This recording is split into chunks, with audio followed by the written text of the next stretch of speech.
Hey everyone, welcome back to another episode of Al's Vintage Toy Trains. Hope you're having a great day. So today we're going to take a look at this outfit number 1401, cataloged by Lionel in 1946. So this exact same set was cataloged again in 1947, but under a different catalog number of 1431. So we'll go over that in the catalogs, but I wanted to go ahead and introduce you to this set. So this set is headed by the 1654 and has the 1654T tender tethered with it. This is the least expensive set that Lionel made. It is the precursor to the what would be known as the Lionel Scout sets.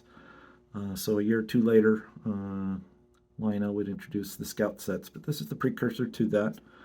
Uh, Pretty clean set. It was a bargain when I bought it about 10 years ago. I think I paid $70 or $75 for the set.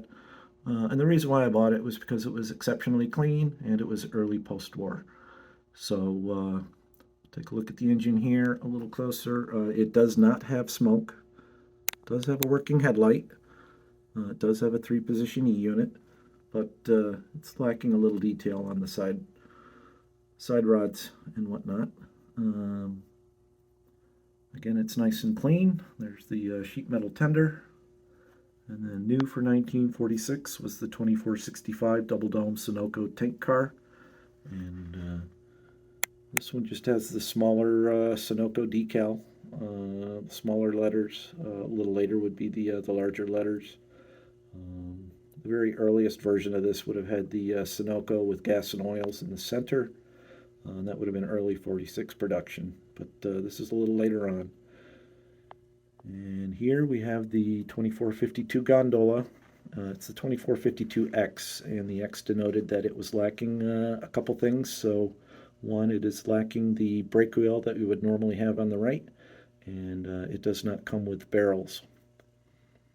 And then we have the typical tin plate 2472 27 caboose.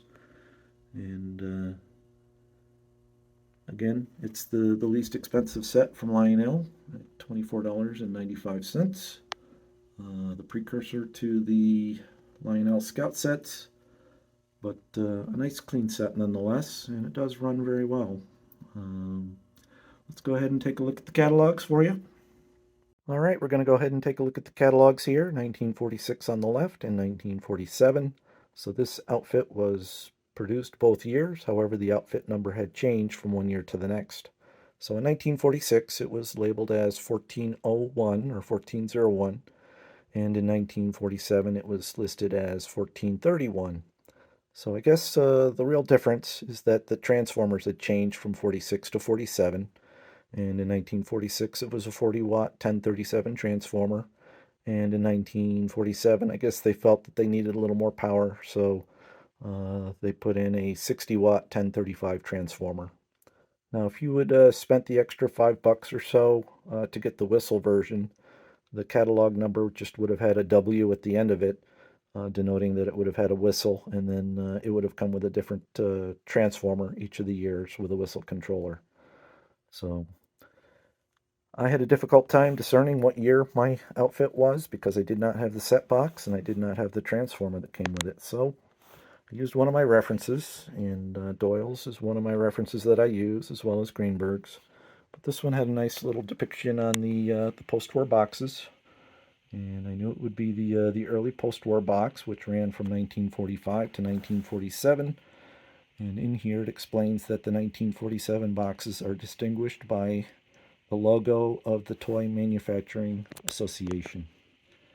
So that logo appears, well, that's a later box, 48 millimeter, but it does appear at the very end of the box. There's a little logo there that does show the Toy Train Manufacturer Association.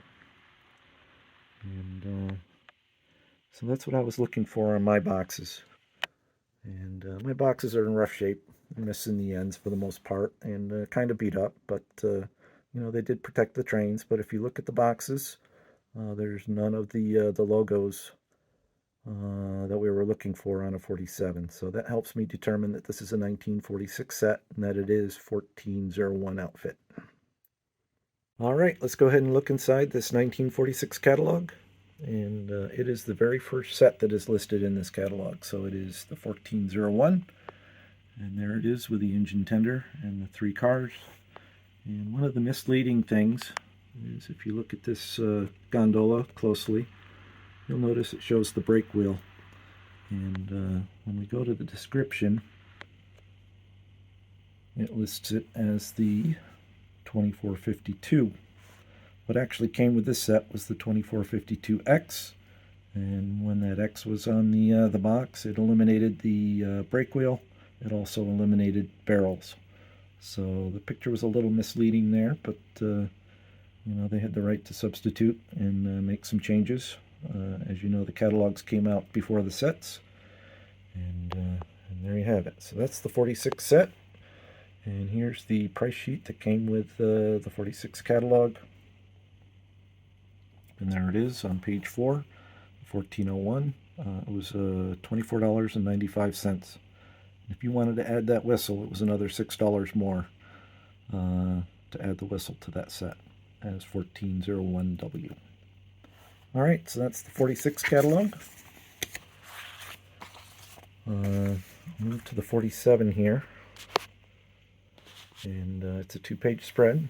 Again, it's the first outfit cataloged in 1947. The big thing you'll notice is that the price dropped from $24.95 down to $22.50, and kind of unique. And again, they show pretty much the same picture with the gondola having the brake wheel on the far right. So again, it was a little misleading. Let's go ahead and look at the description. So the description shows first the 1431W, unlike the 46 catalog. And then down at the bottom it shows the 1431 set without the whistle for the 2250. It was $5 more for the whistle in 1947. So here they did label the 2452X in the description, where they did not do that in 1946. All right, one other reference I figured I'd show you. I use this quite a bit along with Doyle's. And this is the Greenberg's Guide to Lionel Trains, 1945 to 1969, Volume 3 sets. And I use it quite a bit. And we'll go right to the outfit. So here it just tells you everything you need to know about the outfit. It does show that it came with the 2452X gondola, where it did not list that in the catalog in 1946.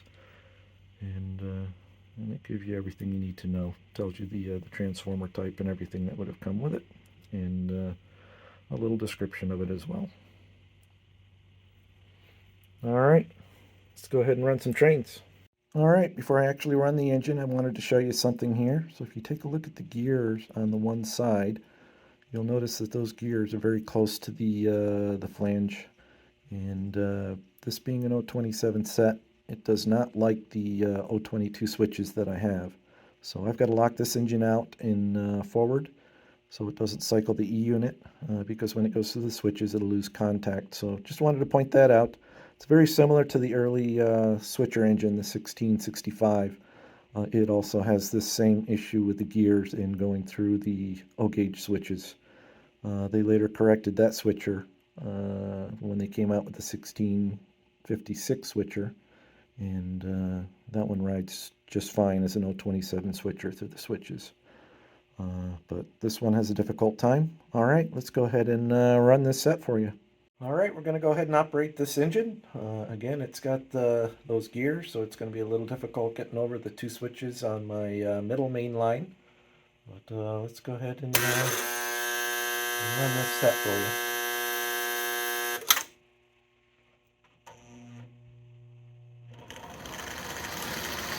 It's actually a pretty smooth runner.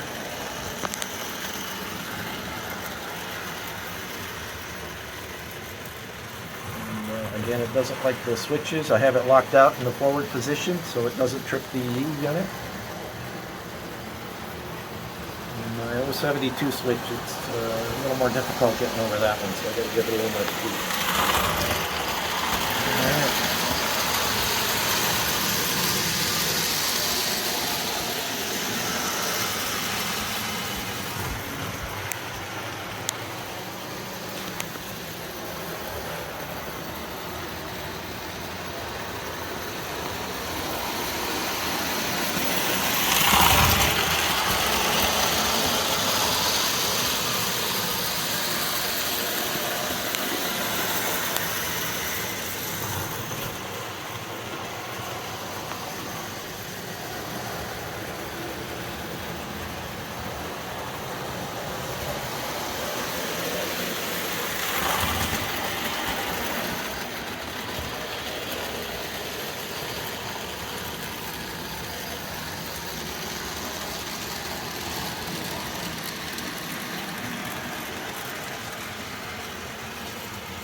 right, so that was outfit number 1401 from Lionel, cataloged in 1946, and went for $24.95.